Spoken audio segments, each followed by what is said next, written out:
Alex Nurdin ex-Gubernur Sumsel jadi tersangka korupsi Pasar Cinde Palembang. Mantan Gubernur Sumatera Selatan, Alex Nurdin alias AN ditetapkan sebagai tersangka dugaan korupsi kegiatan pekerjaan kerjasama mitra bangun guna serah pemanfaatan barang milik daerah berupa tanah di kawasan Pasar Cinde Palembang, Rabu, 2 Juli 2025, malam.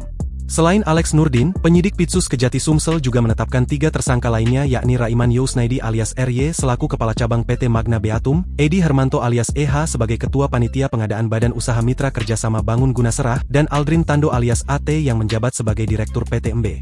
Saat menggelar perkara 4 tersangka, Aspitsus Kejati Sumsel Umaryadi didampingi Kasipenkum Fani Yulia Eka Sari mengatakan, keempat tersangka sebelumnya telah diperiksa sebagai saksi oleh penyidik Pitsus Kejati Sumsel. Berdasarkan hasil pemeriksaan telah ditemukan cukup alat bukti bahwa yang bersangkutan terlibat dalam dugaan perkara yang dimaksud, sehingga penyidik meningkatkan status dari saksi menjadi tersangka, kata Umaryadi.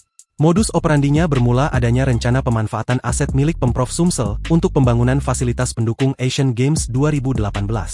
Kemudian disetujui untuk Pasar Cinde dilakukan pengembangan dengan mekanisme bangun guna serah. Bahwa dalam pelaksanaan proses pengadaan tidak dilaksanakan sebagaimana mestinya dan mitra bangun guna serah tidak memenuhi kualifikasi panitia pengadaan, kemudian dilakukan penandatanganan kontrak yang mana kontrak tersebut tidak sesuai dengan peraturan perundang-undangan yang berlaku, tegasnya. Akibat kontrak tersebut mengakibatkan hilangnya bangunan cagar budaya Pasar Cinde. Serta terdapat juga aliran dana dari mitra kerjasama ke pejabat terkait pengurangan bea perolehan hak atas tanah dan bangunan. Ditemukan fakta dari bukti elektronik chatting handphone, yaitu adanya usaha untuk menghalang-halangi proses penyidikan, yaitu ada yang bersedia pasang badan dengan kompensasi sejumlah uang senilai kurang lebih 17 miliar, serta ada upaya mencarikan pemeran pengganti untuk menjadi tersangka. Tidak menutup kemungkinan para tersangka dikenakan pasal penghalangan penyidikan, ungkapnya sambil mengatakan hingga kini saksi sudah diperiksa kurang lebih 74 saksi.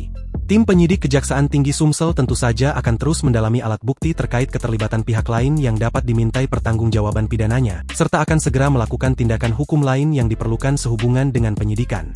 Umaryadi mengatakan perbuatan tersangka melanggar Pasal 2 Ayat 1 JO Pasal 18 Undang-Undang Nomor 31 Tahun 1999 tentang Pemberantasan Tindak Pidana Korupsi sebagaimana telah diubah dan ditambah dengan Undang-Undang Nomor 20 Tahun 2001 tentang perubahan atas Undang-Undang Nomor 31 Tahun 1999 tentang Pemberantasan Tindak Pidana Korupsi JO Pasal 55 Ayat 1 ke 1 KUH Pidana.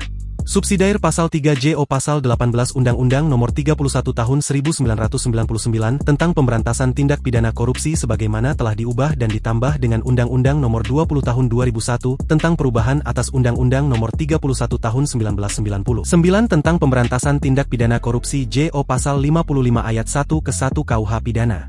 Atau Pasal 13 Undang-Undang Nomor 31 Tahun 1999 tentang Pemberantasan Tindak Pidana Korupsi sebagaimana telah diubah dan ditambah dengan Undang-Undang Nomor 20 Tahun 2001 tentang perubahan atas Undang-Undang Nomor 31 Tahun 1999 tentang Pemberantasan Tindak Pidana Korupsi.